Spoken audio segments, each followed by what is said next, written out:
आज गुरुपौर्णिमा. गुरुपौर्णिमेचा हा दिवस म्हणजे आपल्याला ज्ञानाचा, संस्काराचा आणि मोक्षाचा मार्ग दाखवणाऱ्या गुरूंबद्दल कृतज्ञता व्यक्त करण्याचा दिवस होय.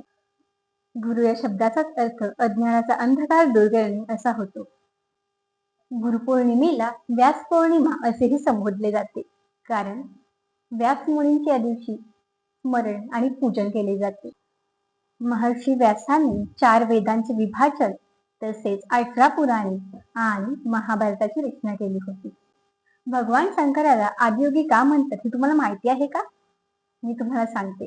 भगवान शंकरांनी याच दिवशी सप्तर्षींना पहिले ज्ञान दिले होते, म्हणूनच त्यांना आदियोगी असे म्हणतात. माहिती का दिवस काय आहे? गुरुपौर्णिमा आहे आज.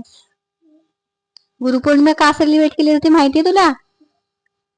कारण आपल्याला जे ज्ञान देतात, समज टीचर असतील, आई असेल घरात, आजी आजोबा असं कोणी पण असेल, ते तुला अशा नवीन नवीन गोष्टी शिकवतात, नवीन नवीन छान छान गोष्टी सांगतात ना, म्हणून गुरुपौर्णिमा पण सेलिब्रेट करतो त्या दिवशी. माझ्यासोबत श्लोक बोलणार ना आता? बोलणार ना? ओके, तू श्लोक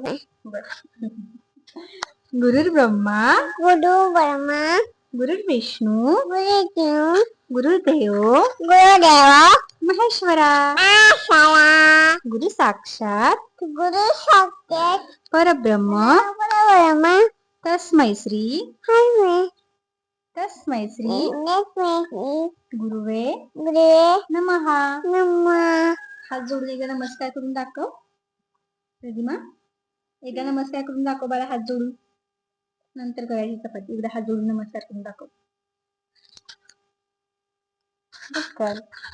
आमच्या दोघींकडून तुम्हाला गुरुपौर्णिमेच्या खूप खूप शुभेच्छा. आमचा व्हिडिओ तुम्हाला आवडला असल्यास व्हिडिओला लाईक करा आणि आमच्या पेजला करायला विसरू नका. Okay bye.